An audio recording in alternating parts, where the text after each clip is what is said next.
BeastNet is brought to you by James Safety Services in partnership with OCR Buddy and OCR Strong. Here we discuss all things OCR and fitness related.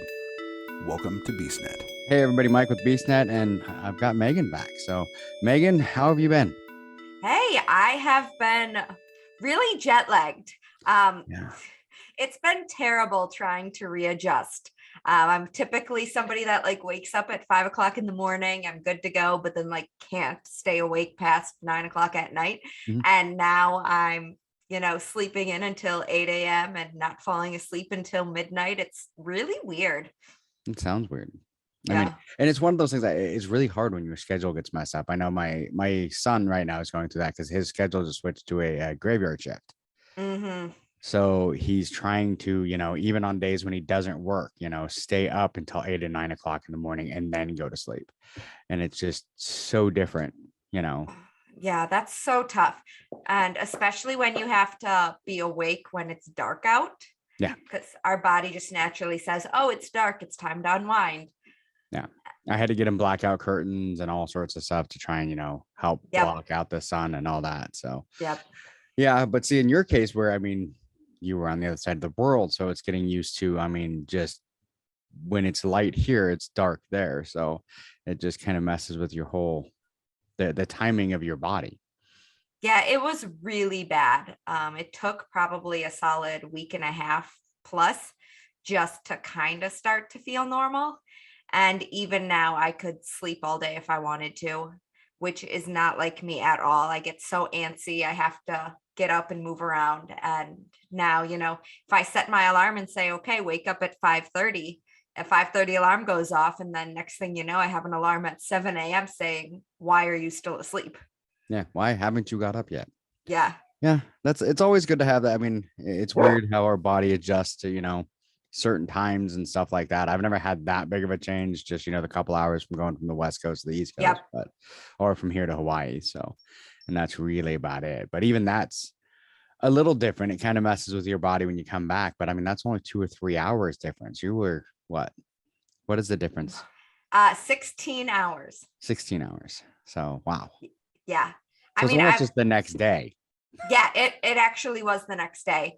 I would always have to do the math in my head. Okay, if I am on Tuesday, it is now, 8 a.m. on Monday morning. And typically, if I'm going to bed in New Zealand, they're about to wake up in the day I was just at back home. So then I was waking up in the middle of the night to make a post on Instagram so it didn't look like I was over there or whatever else. And always having to think okay, I'm making, a Monday post, but it's actually Tuesday. And how is this working out for me? It was totally throwing me off. Wow, that would be insane. Yeah. Huh. Yeah, that would be weird. Just, yeah. Because like I said, I've always had friends. Like I said, I have friends on the East Coast. I have friends in Hawaii, but never really, except for sometimes when people travel like you were. And then you're trying to figure out, okay, what time is it there? Can I call them now or should I wait, kind of thing. So why aren't they answering me? Oh, that's right. Because they're probably asleep. It's the middle of the night, Yeah, exactly. I posted for Global Running Day and somebody responds. They're like, I was just about to say, no, Global Running Day is tomorrow. And then I realized it is tomorrow in New Zealand. I'm like, yeah, exactly. Yeah, it is tomorrow. Yeah, it is So tomorrow. how was New Zealand? New Zealand was absolutely phenomenal. I am obsessed with everything New Zealand now, minus their food. Not that I don't love meat pies. Yeah. But, meat pies, fish and chips, they like a lot of bread on everything. Not quite for me. It also seemed like every single thing I was served while I was over there had some form of pumpkin, squash, cucumber combination, and I am allergic. So it was really tough actually trying to find foods that I could eat. But they're really healthy. So I understand why they're eating a lot of, the squash family, because it was in the fall. They were getting ready to go into winter, and that is the prime season for all of your squashes and everything else. Yeah. So, but the lifestyle in New Zealand is absolutely incredible. Everybody is very active. they have a lot of conservation land where, you know, people go out hiking and hunting. Trail running is huge over there, adventure racing. And it's amazing to see they actually have huts out in the wilderness. So whenever you're out hiking, you can book a hut in advance. So you don't actually have to go and bring your, you know, your tent and whatever else. You can just pack like a day pack with, you know, a small sleeping bag and reserve a hut. And you can go out for days on end and just, you know, stay out in the bush. And it was just incredible. Like I said, everybody is very active. The lifestyle is just adventure and activity. It is quite literally the land of adventure. So I was out looking for every little thing possible that I could do and just have every New Zealand experience. Yeah, I saw a lot of your, I was following you on Instagram and living vicariously, because that sounds, the whole thing sounds amazing. I mean, it's, I don't know. We forget that not everybody is, you know, especially like us Americans, we're so into our video games and never like, you have to like beat the kid just to get him to go outside and do something. And, you know, other countries aren't that way. I mean, you know, it's like, get out and actually adventure, go run, go do all that. I mean, we should be doing that anyway. That's what we're supposed to be doing as humans. 100%.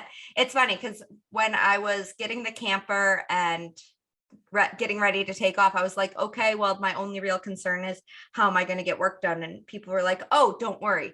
There is Wi-Fi everywhere you go. You don't have to worry about it. And I got out on the road and there was really no cell phone service, even though I have international through T-Mobile. That was terrible. And then every time I would pull up anywhere, there was no Wi-Fi. And when I did find a spot that I could pull some like free Wi-Fi, it was very limited and like super small amounts. So I couldn't really check my email. I couldn't check up on clients. I know that I had gotten a few messages even from listeners, and I apologize right now if I didn't respond. There was absolutely no service anywhere. And as soon as I would check something, then the Wi-Fi would cut out. And I'm like, I actually love this. Like in America, we are so used to connectivity. We have access to, you know, internet, cable, whatever we want. And the rest of the world isn't as obsessed with it as we are. And it was so nice to be able to just wake up in the morning, you know, throw on my trail shoes and go out and just run. I would literally run point to point and explore different places to go sightseeing. And that was how I got my activity. And I actually came home and started, you know, my typical workouts and found I didn't lose any strength. I didn't lose any speed. My VO2 didn't drop at all. And it was just, I wasn't working out, so to speak. I was just going and living my life and running and hiking and whatever else to go see all of the different sites of New Zealand.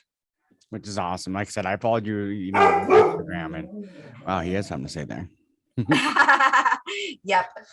But he definitely missed you too. I saw the reunion. So yeah. But you know, watching you and just all the sights and stuff. There was the one, I think I saw one of the videos where you're running along the beach and all the seals and you know, all that stuff. Yeah, it just sounds amazing. And it's just, I so want to go there. It's one of those places I've always wanted to go. And I get the whole idea of not being connected. Like there's a road here to go to the eastern part of the state. You can go two different routes. One of them is the main I-90, you know, main road. Or there's one called 410 that goes over Chinook Pass for 2 hours going that way. You have no cell reception. You have no internet. You have nothing. And everyone's like, why do you always pick that one? And I'm like, one, it's closer to my house. It's a much better view. It's gorgeous. I can pull off and go do trail running off on the side whenever I want, you know, because there's multiple places to do that. And I have hours where no one can reach me. Yeah. I'm quiet. I don't have my phone constantly buzzing, going off, telling me, oh, hey, someone sent you this message or someone, you know, emailed you or whatever. And it's just quiet and nothing. Because even when I run around here, I keep my phone with me because usually, you know, I want to make sure if something happens, I can call for help. I can do that, whatever. But I never get that full disconnect except for like when I go up and over that mountain, nobody can find me.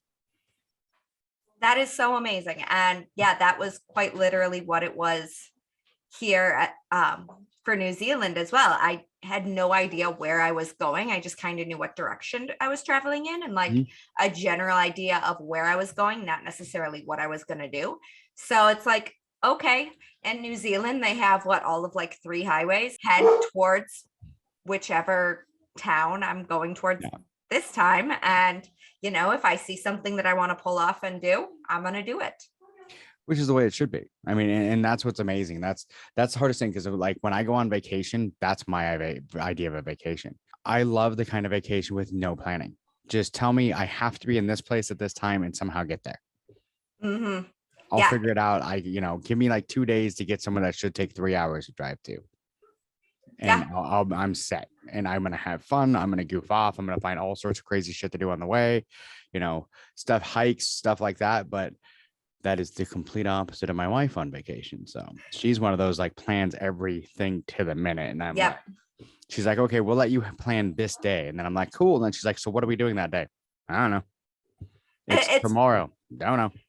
It's funny that you say that, because I was definitely like that before New Zealand. And now it's like, oh, well, I am okay with just saying, give myself a little extra time and go see what I can do. That's quite literally how I'm about to drive to Indian Mud Run this weekend. Nice. I was like, I don't really have anybody that I'm traveling with. I don't know where I'm going to stay. Don't know how I'm going to get there. I'm like, I have a truck tent. I'm just going to drive.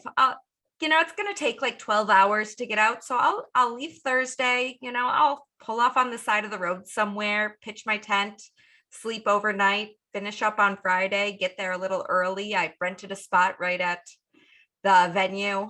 Like, let's see what I can do. I'm like, I don't know what way I'm going to take to get there, but all I need really is my truck, my tent, and, the little bit of gear that I'm going to be bringing out. So let's do it. Yeah. And those are some of the best ways. I mean, it's one of those things like, my favorite place I found, like in Hawaii, I have been on days where my wife's like, hey, I want to see the sunset, find a good place. I'm like, well, the sun sets on that side of the island, so let's go that way. Yeah. And then like some of the picture that I have on my computer monitor is one that I took from that sunset, because I found a random beach out in the middle, like just on the side of the island, that had a little island out away from it that was gorgeous. And it's like, you find some of the best places when you don't have plans. Exactly. And that's what it was like the second to last night in New Zealand. I didn't know where I was going to go, where I was going to stay. I'm like, well, I want to actually see the sunrise in the morning. So I'm just going to go and I'm going to find some place that I can see the sunrise. So they're really great in New Zealand. They're very friendly to what's called freedom campers. So if you have a self-contained vehicle, you can just kind of park in these lots for self-contained vehicles, and it's overnight parking, completely free. So I went into the app and I'm like, oh, okay, well, there's this one that's, on a beach, and there's a bunch of different beach spots around there. I'm like, I'm just going to go and, go right here. It's right off the highway of where I'm going anyways. And I parked there overnight, and 7 a.m. I woke up, I made myself some tea, and I walked down to the beach, and I'm sitting there, and all of the locals are coming to run along the beach or walk the beach or whatever else. And as the sun's coming up, we're seeing dolphins just jumping out of the water. And I'm like, this is exactly why I'm here. Like, I just wanted to sit still, enjoy the sunrise. And now I'm surrounded by dogs playing on the beach, dolphins dancing in the water. Like, there is no perfect morning. And how many people can really say they were watching the sunrise over the Pacific Ocean? Yeah. Yeah. Oh, which is amazing. I mean, that's so cool to, to do that. And that's one thing that, I've always found is I'm one of those ones. I've always been in most of my friends crack up because my entire life I was a dispatcher, or an operations manager. I was always in management or dispatching or whatever, which is all about planning. They're like, but in your normal life, you live by the seat of your pants and just do whatever. You don't plan anything. And I'm like, honestly, because most people don't think about with like dispatching, you're planning, but you're also planning for everything to go wrong. You're like, okay, this is where I want to be, but I know where I want to go, but I don't necessarily have an exact route of how I'm going to get there because I know something's going to come up. There's going to be this is going to change. This is going to change. These variables I don't know about. So for me, it's like all I need is to know the destination. I'll figure out the route along the way because that's where most of the fun and most of the joy comes into is finding that, because I see too many people that get so fed up on how I'm going to get there and they have so many plans and then one little thing changes it and now everything's ruined. Yeah. And I mean, that's exactly how I love to live. Like I always say, I live my life with organized chaos. I need a little bit of an idea of where I'm going and then I'm going to figure it out along the way. And I mean, isn't that what we all are doing in obstacle course racing? Yep. You know, we go into everything with a little bit of a plan, but we know that we have to improvise and change things up depending on each situation. And that's just it. It's like, I think we've talked about this before. I don't like looking at a map. Yeah. I don't like looking at the map because I don't want to know. I know I've done enough of these races. I have an idea of what kind of obstacles are going to be there. So I'll figure it out when I get to it. But, for me, it's like, I know I want to get to the finish line. Whatever you throw in front of me, I'll find a way to manage it, and that's just kind of the way, I like to do things. Sometimes that bites me in the ass, but that's the way I like to do things. So, yeah, I have definitely been there. Because that was the one thing I know you were having fun in New Zealand. I had another DNF on a triathlon, but that was my own. That was a tough one to get through, honestly. So to have another one. So kind of just walk me through what exactly happened. Most people know what happened, but I've been kind of vague on really what happened. It was a multitude of things. One of them was, we all know I have problems breathing. And my breathing has been one of my biggest issues. Within the first probably 100 yards of the race, someone literally like swam over me. Oh, like over, not just like bumped me, like literally just kind of went over me and literally shoved me down. So, and it's whatever. I mean, part of the problem was I'm not a fast swimmer, and the way they did it, the Olympic swimmers went first and then the sprint swimmers went right after. Well, I was in the last wave of the Olympic swimmers. And I didn't quite make the turn to get away from the sprint swimmers before they caught up to me. So those really fast first sprint racers just kind of went right through me. And when they did, it just knocked me underwater. I breathed in a little bit of water, came up hacking. So I swam over to one of the kayaks for a minute just to catch my breath. But because of my asthma and everything else, once the breath's gone, I had problems. I had a lot of problems trying to get it back. So I finished the swim, kept going, but it took me a lot longer than it should have. When I came out of the water, it was the first time my wife's ever seen me actually literally look at her, and I couldn't even say it. I was just giving her the hand signal of, I need my inhaler, and she's like, I was gray. You could tell that I was having major issues. So I was basically in the full throes of an asthma attack. And I'm like, I just need my inhaler. Took a couple puffs off the inhaler, ran over to get the bike. And they're looking at me going, you have 35 minutes to get to mile 9. And that's the cutoff. And I'm like, I'm going for it. I'm going to try. I got out, took the second turn of the race, and because I don't look at maps, I didn't know the race route. Oh. When I came around one of the corners to an intersection, the people coming back were coming from a different direction because it was kind of a loop, and this is where they kind of connected. Well, the volunteer wasn't paying attention or whatever, and basically pointed to me to take a turn. I wasn't supposed to. Oh, okay. So I ended up almost 2 miles off route. Found someone who, got to like saw the next volunteer, which I shouldn't have been there. They're like, you're going the wrong way. I'm like, this is the way they told me to go. I'm like, how do I get back to the route? They're like, I don't know. So I had to turn around and go all the way back to the wrong turn to get back to the route. So now I'm 4 miles, off. And then as I was coming up, there was a huge hill. As I was coming up the hill, the chain started jumping on the bike. So just a whole nother. So, I mean, it was just like one thing after another, and come to, find out the bike issue was my own. I screwed that up. What it was I was too cheap to get a bike rack for the car. Okay. So, and I have an SUV, so I just threw it in the back of the SUV. Well, when I did, I laid it on its right side. And when I closed the door, I must've hit the tire.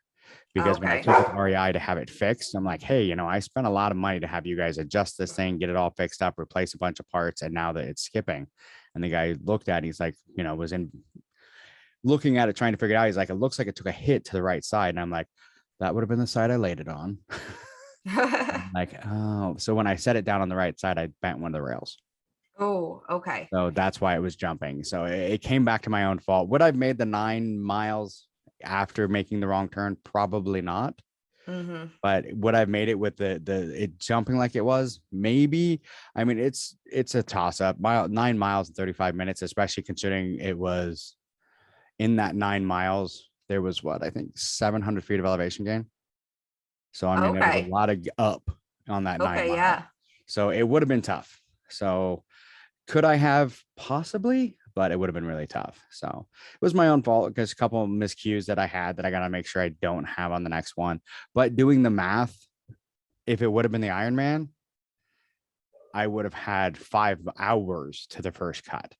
Yeah. And I think I could have made up that time in that 56 miles.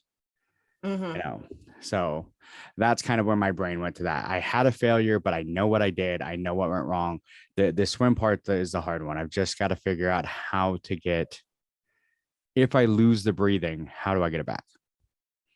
And that's the hardest part for me because of the asthma and the other lung issues. Once it's gone, you know, when I'm on the road, when I'm running or on the bike, I can slow down a little bit on the bike, get my breathing back to normal, and it's a lot easier. But when you're in the water trying to swim correctly, it's really tough to get that breathing back.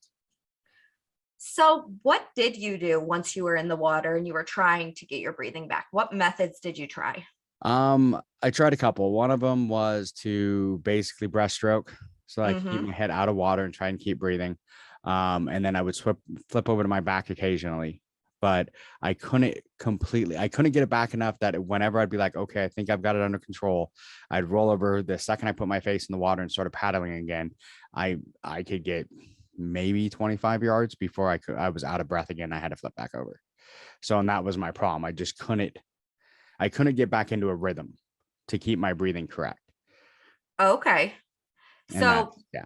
when you were on your back, did you try to like first float, maybe some backstroke? Yeah. Okay. I did some backstroke and just kind of, back because it was one of those for me. I made sure like the whole time because you only have a certain amount of time. So I have to keep at least moving forward. Yep. So I can't just lay there and, because I did, like I said, when it first happened, I went over to the kayak for a minute, but I can't take too long because then you're going to run out of time. Yep. So there's still that time hack. So it's kind of, you can take as much as you can till you can almost get it under control. But I think that was my problem is I never took long enough to fully get it. It was just, okay, I think I'm close enough. And then I'd flip over, start swimming, and then all of a sudden it's all gone again. Okay. So it sounds like we really need to figure out a better plan to problem solve in the event that this happens again. Because I'm going to take it that this wasn't your only triathlon. You're going to go back out there and you're going to crush next time. Yeah. I've got another one at the end of July that's a sprint. So it's only 500 meters in the water. Mm-hmm. So instead of the Olympic is 0.9 miles and the Ironman is 1.2 miles. Right. But the sprint's only 500 meters. So. But there's no saying that this isn't going to happen again, though. No. This could very much happen to every single person, regardless of if it's a triathlon or it's a Spartan race that has a swim in it. I mean, when you're out there, people kind of start flailing around and panicking, and they're not paying attention to anybody else. No. So it could happen to any single person. So let's kind of just talk about what can we do when we get into those situations. I don't know. That's the hardest part I've had for me. Like I said, when I'm running, if I'm not in water, I know, because for years, I mean, I've had asthma since I was a baby. I've always had it. So I've always had those methods where you've been taught how to, control it and try and get the breathing back, and most of them say, stop moving. I've heard both put your arms up or put your hands on your knees. I prefer my hands on my knees, my arms up. Doesn't work for me. But, so I put my hands, try and get the breathing back. But when I'm running or even biking, I know how to slow my movements down enough that I can get my breathing back while still continuing to go forward. Because I've had to do that on, bike races. When I did the Ironman last year and I had to go 56 miles, there's a couple of times, where I had to try and get my breathing back from, really pushing hard to go up a hill. I've done a couple of marathons where the breathing's had issues and then I was able to bring it back, while still moving forward. But the water is the hard one because it's like, most of those methods don't work when your face is in the water. Right. So it's funny because like this is exactly how I felt the first time I did a Tough Mudder, and like I'm terribly claustrophobic, and like I got into cage crawl and I'm like, oh my God, I don't know what I'm gonna do. And it's literally just try to keep my head up as much as I can, and try not to think about it, even though like the sides of your face are underneath water, and just pull yourself across. And it's hard not to give into that hyperventilation. It's like, how can we get big, deep breaths when we're honestly fearing for our lives? And I think that might be part of my problem too, is that's one thing I've been trying to figure out, is if it is kind of a mental thing where I'm hyperventilating because of the fact I don't like water. Mm-hmm. And a lot of people, know that, because like when I do Spartan races, my worst obstacle, I hate the dunk wall. And that's why I didn't do Tough Mudder for a long time, is I don't like going on. I don't, and it sounds bad to say this. If I'm in a pool, I'm fine, but it's like dark water. Mm-hmm. I don't like putting my head under dark water. So I think that's part of the problem I'm running into also, is I think not only am I having the breathing issues, but I think part of those breathing issues might be coming from anxiety the second I get in that water. And it very well could be. In fact, most people don't draw the correlation between our mental health, our mental status, and our breathing, but they are directly related. In fact, meditation, it just starts with breathing. The purpose behind meditation at the very basic core is deep breaths.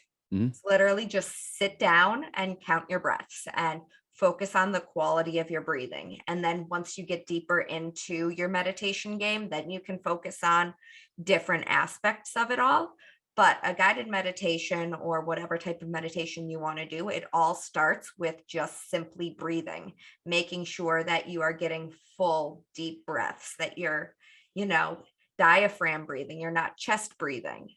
And I think by working on our meditation game, our mental health game, we can overcome really any kind of fears, especially one in water.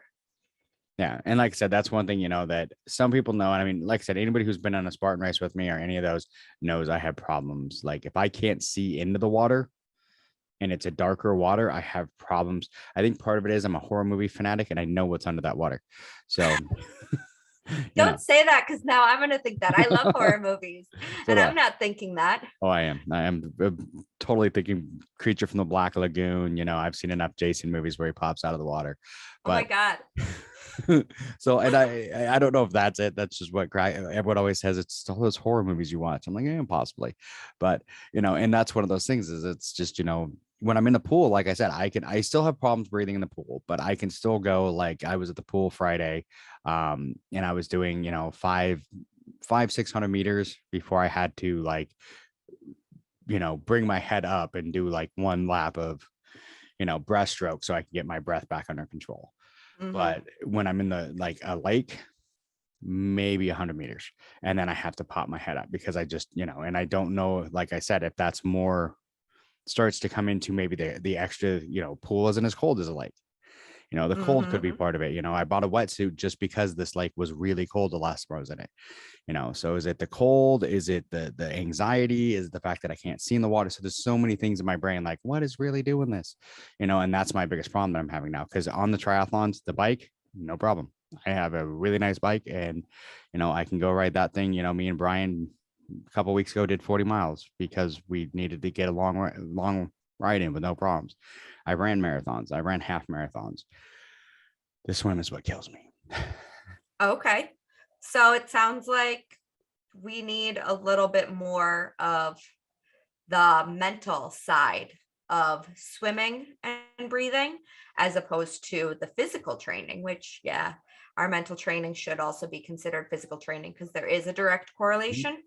But figuring out ways to get the breathing under control and to maintain it, really focusing on that diaphragm breathing, to then once you get into the water, regardless of if you're, breaststroking or, backstroking, forward crawl, whatever else, you can still be getting the good quality breaths.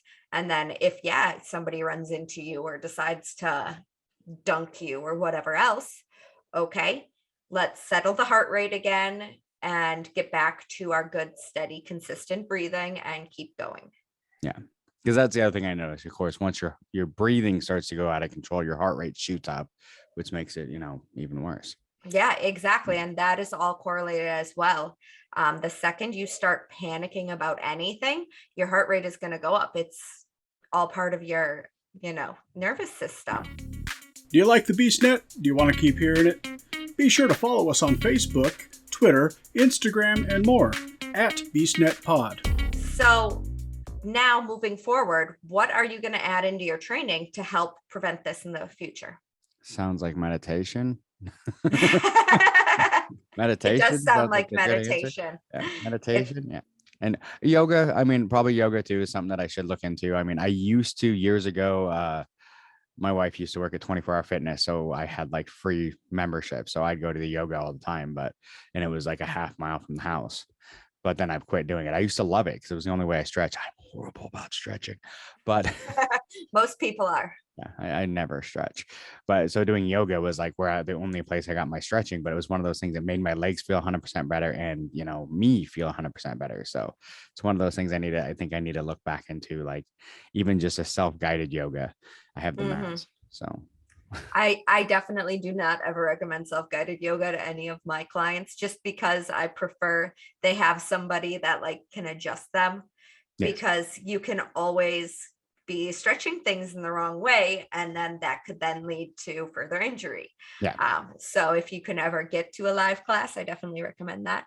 But you can definitely do self-guided meditation, or even meditation apps, whatever else. So many people are so worried about being alone in their head and, just being with their thoughts that they will not meditate.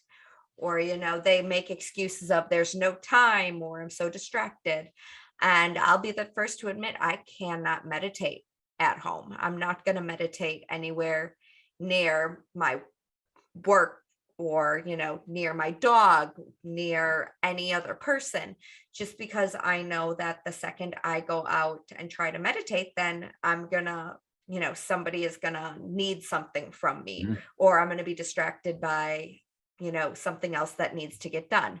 Most of the time, I won't even bring my phone out with me when I meditate. I'll just like go out to the beach, sit there, close my eyes, hands on my belly, and just count my breaths. And that's really all it has to be to start out. I even recommend that people start in a crocodile position, or if you're unfamiliar with what the crocodile position is, you'll be laying on your stomach with your hands, or your forehead on top of your hands, and you are face down. And then you are just focusing on taking deep breaths, and your belly pressing into the ground is a biofeedback to tell you that the air is getting into your belly versus into your chest. And you literally just lay down and you count your breath. So as you inhale, that's 1. Then nice deep exhale. Inhale again, that's 2. Nice deep exhale. And all you have to focus on is the number you're counting. Your breaths, they should be deep and big, but they shouldn't be so big that it's like, oh, I'm so bored now, my mind's going to distract me. It's still happening relatively quick enough that you can stay focused. And then from there, you can take it to sitting up, or you can focus on different types of breathing. So there's like the Wim Hof breathing that you could always start as well. But even just giving yourself 5 minutes where you're laying down, counting your breaths, and as your mind does start to wander, or you find that it's completely clear, you can just let your body go and breathe and just stay in that stillness. But after a while, your mind will say, okay, I don't need to count anymore. My breathing is staying consistent, and you're not going to have that wandering mind. And that is the first steps into learning how to meditate, and just being one with yourself and being able to centralize that breath back down. So then if you do find yourself, running or swimming or whatever else, you just simply take in that big breath And again, you count, that's 1. And then exhale. And then inhale again, that's 2. And exhale. And you can kind of hit that meditative state. That's one of the things I tell my clients when they're really focusing on heart rate control in running, because so many people start out running to run without running with like heart rate guidelines. If you're not used to running in a specific heart rate zone, either you're staying in a gray zone, so like it's kind of high but not very high, but it's not quite low enough to give you some benefits, or else you're up in that red zone, and that's where people say, oh well, I can't run for very long, or oh, you know, it always feels like I'm dying when I'm running. Okay, well, let's learn to bring that down a little bit. And what I tell them is, okay, when it feels like you're getting into that place where you're dying or you need to stop, give a solid exhale. Just, you know, just deep breath out, and then try to get back into that meditative breathing. So, you know, breath in, it doesn't have to be all that big of a breath in, but deep breath out, and kind of count a couple breaths and get back into that meditative state, because just by controlling that breath, it's going to pull your heart rate down and get you back under control. And it'll then also settle your mind. I'm gonna have to work on that. Like I said, I figured it out. Like when I'm running or biking, I know that breath, how to do it, to get myself into the spot. Because there's been times like when I've been running with other people where I know I'm above the level I normally run, but I can keep my breathing at a pace where I'm like, okay, this is actually the level I probably should be running, because I can keep up with them and keep my breathing in line. Where you hit that comfort zone and you don't want to go above it where you really could, you know. But I figure out if I can keep the breathing under control, and that's always was the hardest part for me when I first started, because you want to run really hard, really fast. Yep. You can only do that for so long before you're like, you know. So that's kind of why I've, you know, tried to find those places. And like I said, I ran a lot now, and I've kind of gotten to that point where I understand where I need to, you know, where I need to be able to breathe when I'm running. You know, and when I'm biking, it's the swimming where I just haven't been able to. And the hardest part is getting swimming. Like right now, I joined LA Fitness just so I could have their pool. Yeah. Like I sat there when the salesman's like, well, we have this. And I'm like, I don't care. I just want the pool. I have most of the other stuff at home. I can go run outside. I can do all this stuff. I just don't have a pool, you know? Yeah, definitely. But by getting in there and, you know, swimming laps, or else giving yourself harder swimming workouts. So not just the long, slow lap swims, but, you know, sprints or whatever else. That is going to increase your heart rate, and then it's going to force you to breathe harder. And you will find that there are times that you're going to go into that fight or flight panic, you know, heart rate and breathing zone that you exhibited during the triathlon. And you're going to have to really figure out how to calm yourself again from there. Yeah, and that's been the hardest part. I mean, I have figured out. I was talking to because I have a friend who is kind of like coach, and she's helped me out with the swimming technique. The breathing has been the part that we've been having major issues with, but like the techniques got down. She says the hardest part right now is just figuring out the breathing issues, because she's like, you know, everything else that I do seems right, except for the fact I don't use my legs, but that's my own issue. You kind of need your legs to swim. I have this coordination problem. It's one or the other. It's either legs or arms. It's just, I can't, I've always had a problem trying to do them both. So I can get the legs, and that's part of the other problem I run into. I use a lot more upper body because pretty much it's all arms. That's like me in rock climbing. I'm all arms. Yeah. My whole swim is arms. So, I mean, you know, that's why a lot of people are like, wait, you swam the whole thing? Yeah, with just my arms, because that's what I do. I mean, that's the only way I'm getting better to where I can almost kind of kick, but even then it's only for a little bit. And then I start getting like my brain's focused so hard on the kicking, I start messing up everywhere else. And then maybe you just need to like get into the water with one of those like boards, kicking and focusing on your breath. Possibly. Because I was gonna say the kicking, and like I said though, but if I get on and that's the problem. If I get on with the board, I can kick fine. But that's because I'm not using my arms. Can you breathe while you do it? Yes, because my head's above water. Touche. But yeah, so it's like, and it's funny because I've scuba dived, And I got certified scuba diving when I was 16. But then it's like everyone's like, oh, well, you use your legs. Yeah, just your legs, because your arms just kind of helping you. You push yourself around with your arms. Your legs are all you use because you have the fins. Mm-hmm. And usually when I scuba dive, I actually swim, do the what they call the dolphin kick. So Oh, okay. more than just, using my legs. But when I also did it too, is we used, my friend's dad was in the Navy in like Korea. And so he had I mean by like Korea is in the Korean War. That's like how old these are. But those were like the fins that he had. So they were the old, like heavy rubber that didn't bend. It was like, the fins were like strapping a 2x6 to your feet. So like every kick, you got some movement with them, but they really, your legs wore out quick, but it got us strong legs from it. But the other problem I had, I only do one or the other. So I've got it. That's the other part with like, form I need to figure out is how to start getting my legs, because I think with my legs, I could move faster and I would be in the water less. So it'd be even better, but I got to get that figured out too. Okay. So it sounds like you need a lot of the cross section type of work. Yeah. So, I mean, I can Okay. swim an hour and do over 2,000 yards in an hour with just my arms, but my arms are smoked when I'm done. Yeah. Just imagine how much more efficient you'll be once you start using your legs with your arms. Yeah, I know. That's what they keep telling me. Yeah. I mean, that's what I tell literally all of my clients that are like, oh, no, I don't need to swing with obstacles. I can just lock off. I'm like, no, just imagine how much more efficient you'll be once you get your hips moving and like you relax your arms. Yeah. You'll go so much farther for so much longer. And then you're going to come off of it and like your arms aren't even going to be sore. Yeah. Which would be nice. Yeah.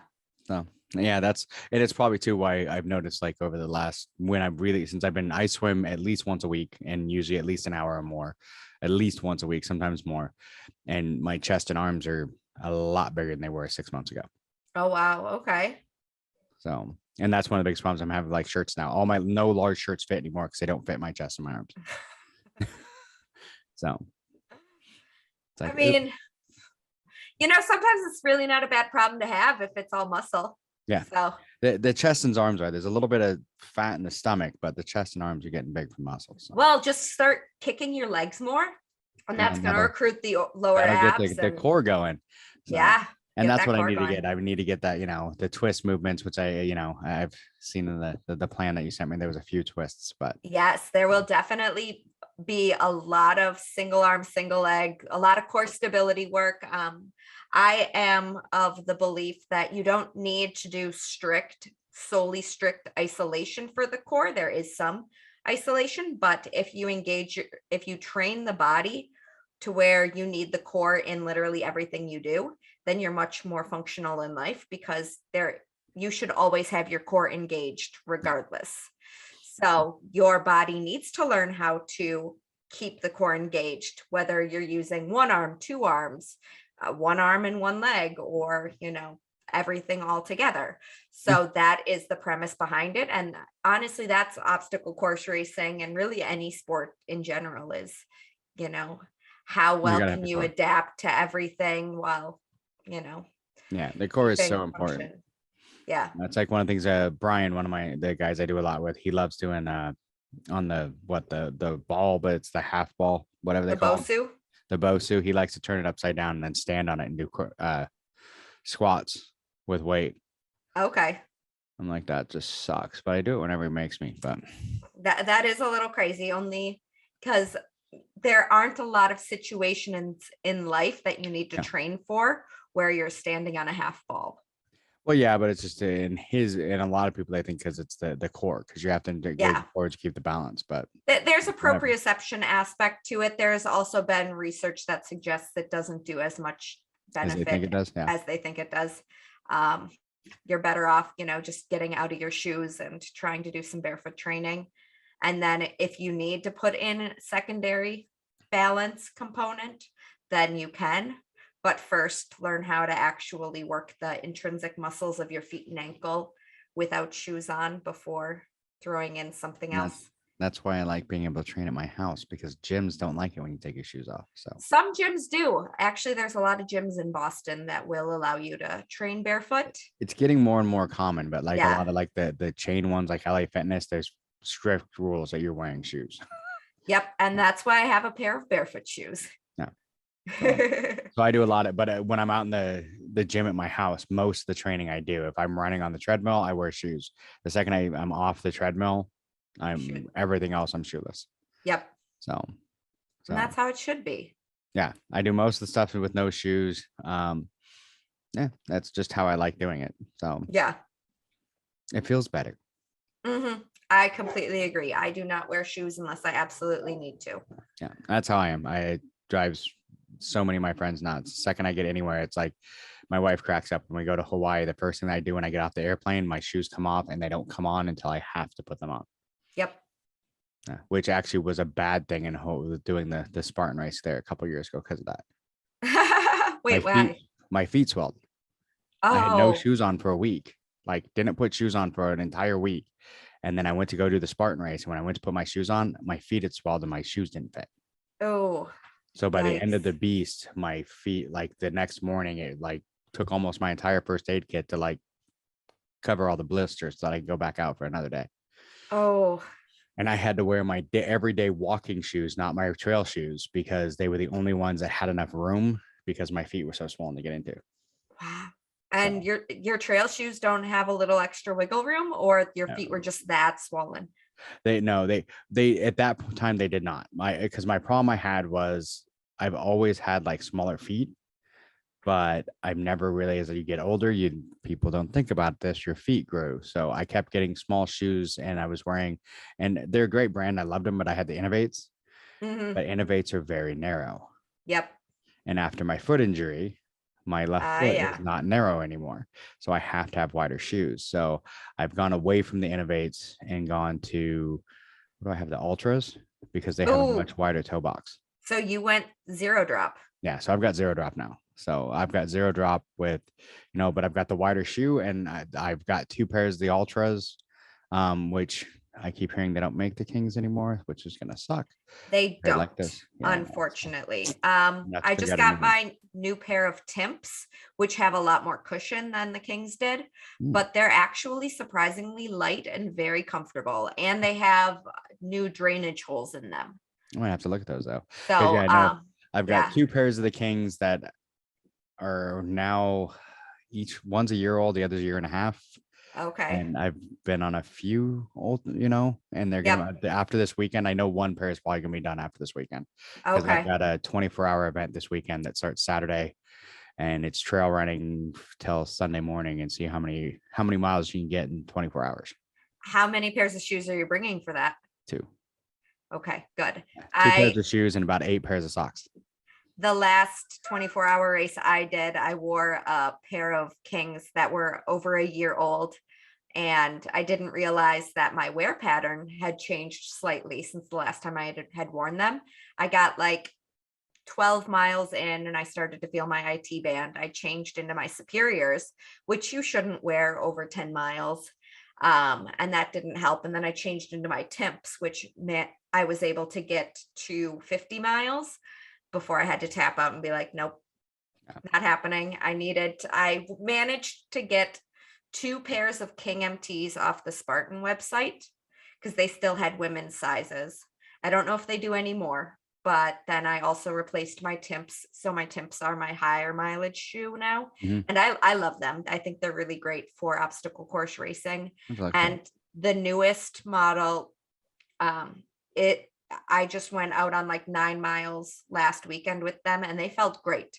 So even for a little lower mileage, they still can give you some speed. I'll have to look at those ones because I like the Ultras, but I've got 2 pairs, but I know one pair is almost done, is going to be done. So because that's been the night, because I usually have 2 pairs because I do a lot of the 2-day events. Yep.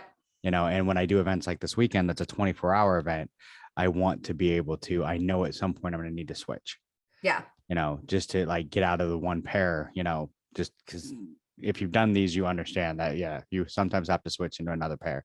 Oh, so definitely. I'll probably even have my normal like running shoes, like road shoes with me just in case, I start having problems. I can put those on because they're trails, but there shouldn't be a whole lot of mud. Yep. So, and there is one trail though that I'm waiting for the email because one of the trails that we normally use might be blocked because there's still snow up there. So, but I have spikes and I have the poles, so we'll see. Okay, good. So, I mean, last year we did it. It was doing 116-degree heat wave, which made things very interesting. Somebody may have gotten heat stroke, but may have continued on anyway. But ooh. As I say, not as I do. This year I made sure I have 2 different forms of ways to get water from the streams, and good. Last year I probably did get really close to heat stroke, but I climbed into a stream, cooled my body down, then went back to camp, and I didn't go out for 6 hours while I cooled my body and drank as much water as I could, and then went back out at night. But do you carry a bandana or anything with you? I have usually what I take, and what's funny is like when we got all the the gaiters that you use for masks before even COVID started, I had a bunch of those because what I do is I'll soak them in water. Yep.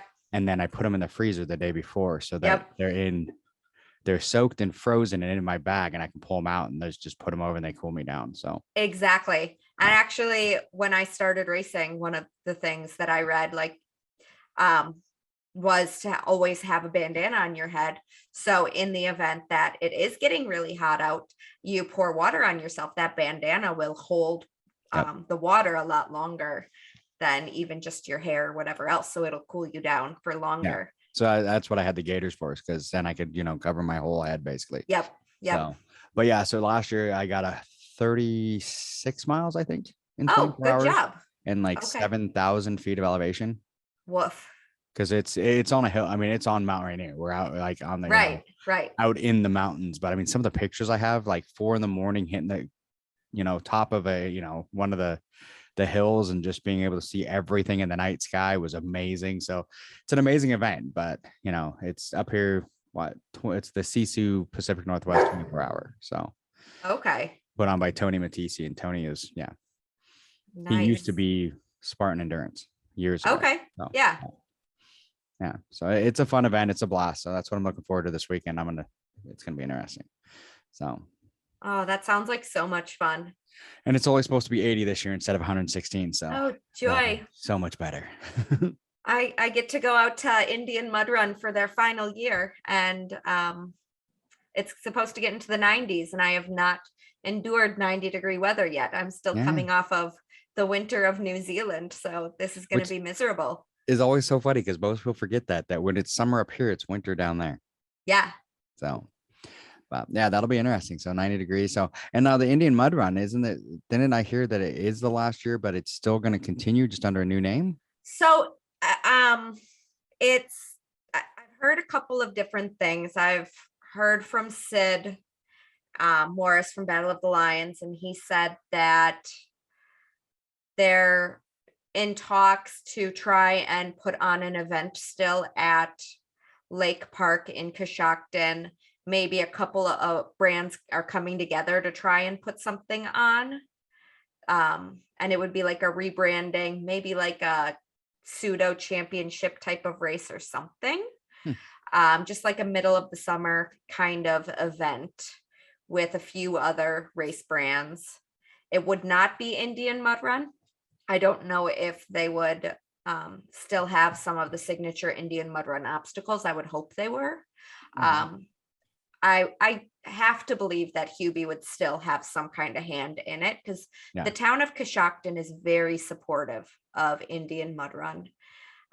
They are very appreciative anytime we come into town. We tell them what we're there for. They thank us. They love to have us there. They use ROTC for volunteers. The entire town comes out to support it.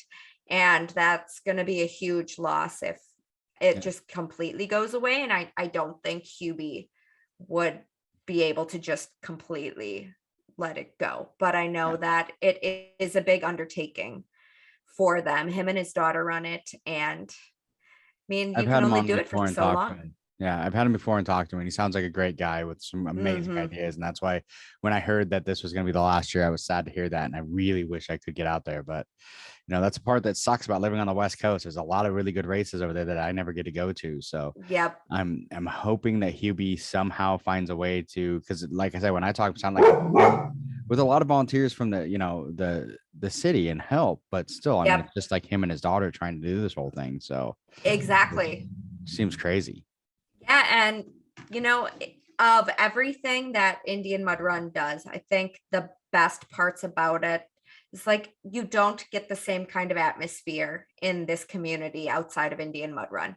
You go out there and their obstacles are so challenging. You have people standing there cheering you on. It doesn't matter who you are. If you're, in their division or whatever else, everybody wants to see you succeed. I've had people, taping up my hands, letting me cry on their shoulder. They're giving me tips, whatever you need when you are out there, somebody is there for you to help you. They're cheering you on. That's so cool. And like, yeah, we get some of that at like an OCRWC, but it's not to the same extent. There's still a little bit of a competitiveness there, where at Indian Mud Run, you do not feel that competitive vibe. Yeah. And then they also have the best system for pseudo mandatory obstacle completion, especially in a sport that's so young, where we're seeing, a lot of races that they want to keep getting more and more difficult. But they realize that there is the possibility that people are going to fail. And how do you keep the integrity of a race in the event that people fail one obstacle or whatever else? Yeah. So their ranking system by far is the best thing in obstacle course racing enforcement. And I don't want to see this die with the brand. Yeah. And that's, I know we've talked about that before, with the whole idea of obstacle completion, or, having, mandatory obstacle, or have, the other options, and I'm of the belief, like I pointed, I like the mandatory. Yep. And I do too. But you look at something like back in Savage in Charlotte a couple weeks ago, they had 2 women that beat the rig. So ultimately they weren't able to fill even a full podium. No. And I could be wrong. I mean, I was literally on a plane home from New Zealand when this happened. So I'm fairly certain what I saw on Instagram was only 2 people or 2 females beat the rig. And then from there, how would you determine that 3rd spot? And then how would you determine all of the age group spots? If, somebody goes in with the expectation of, I'm going to fail this obstacle, who's to say that they're going to sit and fight for it? And who's to say that they're going to fight for every other obstacle? Whereas at Indian Mud Run, I remember I got stuck at an obstacle my first year. I was in tears. I'm like, I'm not giving up my band. Somebody said, hey, you only have 1 fail. You have 30 minutes to make it 1.5 miles to the finish line. You have to go. You can fail up to 5 obstacles. This would be your only one. Go. And I was crying my eyes out, and I took off running, and I finished 5th of like 12 women, all because I only had 1 fail, even though my finishing time was like the cutoff. But the people that decided, or that couldn't beat 2, 3, 4 obstacles, they were ranked below me, even though they crossed that finish line well before me. And I think that is how this sport should be. You look at what happened just in the European Championships a couple weeks ago, where you were given, I think it's like 3 wristbands, so you can fail 2 obstacles, but as long as you finish with 1 band, you are considered a finisher. So they could fail 2 obstacles to be on the podium. But if you failed that 3rd obstacle and you lost that band, okay, now you are a non-complete finisher. Yeah. So at least they're seeing that, this is a viable option there. We can't always expect that, we can fill a podium or whatever else with people that can beat every single obstacle, and failing 1 obstacle shouldn't completely knock you out of a race. No. In the event that the difficulty is so high. So it's just one of those things, because I know we've talked about it, because one of the big ones that I have, like, not to pick on Spartan, but for Spartan, for example, you can just skip the obstacle into the burpees. Yeah. On most of them. And I've watched guys that know they can't do it. So they're just like, oh, I'm just going to do the burpees and off I go, because they know their speed will work. But if you gave them that option of like, okay, here, you can literally basically, here's 2 bands, or 3 bands, you have to come back with one, at least one. I mean, that might change someone's mindset. Yeah. I mean, so many men touch and go on the tire flip. And I know that's been a huge one where people have said you should have to flip the tire. And, you can really separate the guys who strength train versus the guys that don't, based on how much they attempt the tire flip. I know that there are situations where not everybody's going to get it every single time, but seeing them at least attempt shows that they are prepared for it, and their plan is to actually tackle this. They don't want to have to burpee out. Yeah. So it just kind of changes the mindset. But I mean, it would be one of those ones that, I mean, if they had the option of, they could skip a couple, but then it takes away. And I think that would make people want to train harder. So, okay, you can skip these, but for every, one you don't come back with, you also have like a 45-second penalty. Yeah. Or a minute penalty. And then it's like, oh, well, that, that kind of changes things, because, I mean, a minute penalty, it's going to take me longer than that to do 30 burpees, but still, whatever the, whatever penalty you want to throw in there, but that kind of thing. So there's ways around it. So, and it would be interesting, especially with this whole Olympics thing, because I know I talked to somebody at Spartan back when I started working or writing for them, and their initial proposal for the Olympics was something, where if you fail an obstacle, there would be a time penalty, whether, you sit in a penalty box for X amount of time, and then once your penalty is up, you go, or just tack it on at the end. And maybe that could be more appealing to an international non-OCR crowd, like an Olympic crowd, if instead of saying, go do this penalty, it's like, okay, well, you are going to have a time penalty. You cannot move for this amount of time, because then you're factoring in, okay, their muscles are cooling off a little bit or whatever else. So yeah, because technically still doing the burpees, are like, they've got the loops now. Yep. You're still moving, your body's still moving, your muscles are still moving. And really that is, almost a worse penalty would be like, okay, take the same amount of time it would take you to do those 30 burpees, but you just got to go sit there on that bench. Right. Exactly. Yeah, that would be a good one. So we'll see. Make us do it. Hey, like I said, I have so many ideas when it comes to OCR. I could talk all day about it. Clearly, because we love it. Yeah, exactly. It's one of those things, we love the sport, and I want to see it get better. It's one of those things, because I've been the person who was totally wrecked and didn't complete all the obstacles because I was just toast.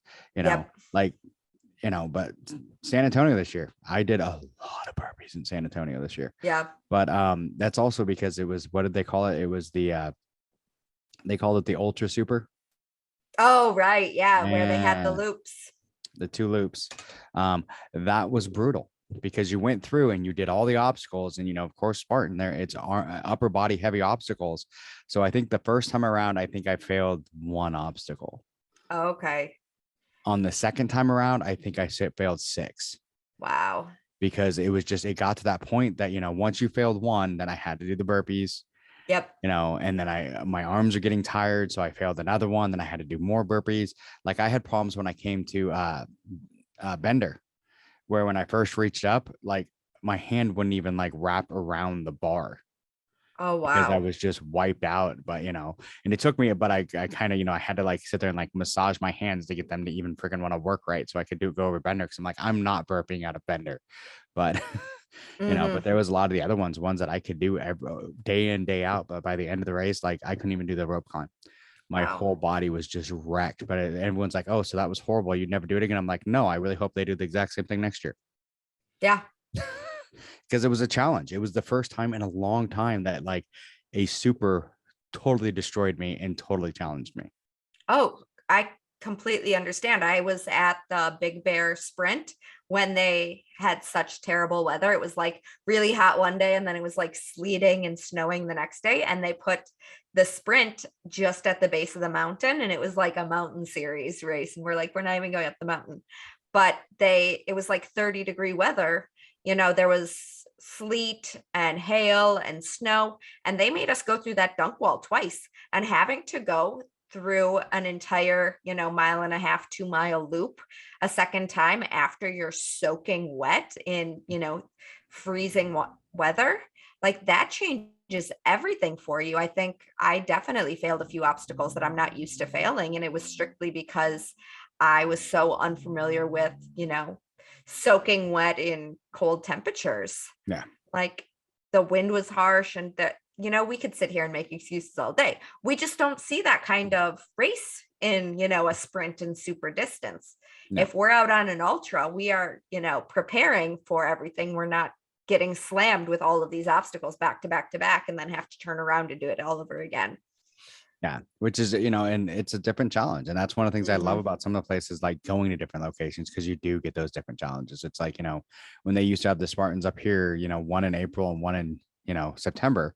Yep. And it used to crack me up because if you did the one in April, the super would take you longer than the beast in September. Yeah, that's why I don't go back to Seattle, because I did the April super. Because it was cold, it was wet, and I had so many people like they need to move it. I'm like, in all reality, I know it's not a popular opinion, but that's what made the April one so good. Was it was a completely different obstacle, different challenge that we never got. You're just destroyed because you're cold, you're wet, but you're still having to move. You're trying to keep moving so you can keep warm. I mean, it changes everything, which we don't get that with most of them. Most of the ones I've done, like Hawaii, you might be wet, but it's still warm. And then in September, everything was dry. You'd go through the same course, dry, completely, the places where you were like hip deep in water, there's nothing, it's dry. Yeah. And it's just, it's so different, but yeah. Yeah. I mean, that's where I should have learned how to swim, was that April race. Wow. Well, that April race taught me how to dress for cold and rainy Spartan races, and don't wear sleeves unless you are in some kind of waterproof anything. Do wear as little clothing as you can stomach. Yeah. For me, the one what I found the best is I have a Legend Born jersey. And it works great. Like, yep. I've worn it in the heat, I've worn it in the cold, and either one works. So yeah, but you got to find the right shirt to wear, because if you're wearing one that's cotton, it's going to soak up the water, there's going to be problems, but then the other ones are going to be cold. So it's like, find that one shirt that works. Yep. I wore running sleeves, and as soon as they got wet and the wind started hitting it, it dropped my body temperature so quickly. I was shivering, pre-hypothermic. The second I came off that course, my friend threw his dry robe around me, got me to his car, and I just sat in the car shivering my entire way back to Seattle. Yeah, that's why I love the dry robes. So yeah, same. They're the best. Mm-hmm. All right. Well, we've gone over the hour mark. We always do. We always do. We're not that far over this time, but no. So we definitely need to do this more. I love talking to you. I mean, it's one of those things that I know you're definitely, a great help to me to be able to, try and do this stuff better. Well, I am happy to be. Yes. Now let's just get you actually making time and meditating. Yeah, I got to work on the meditation.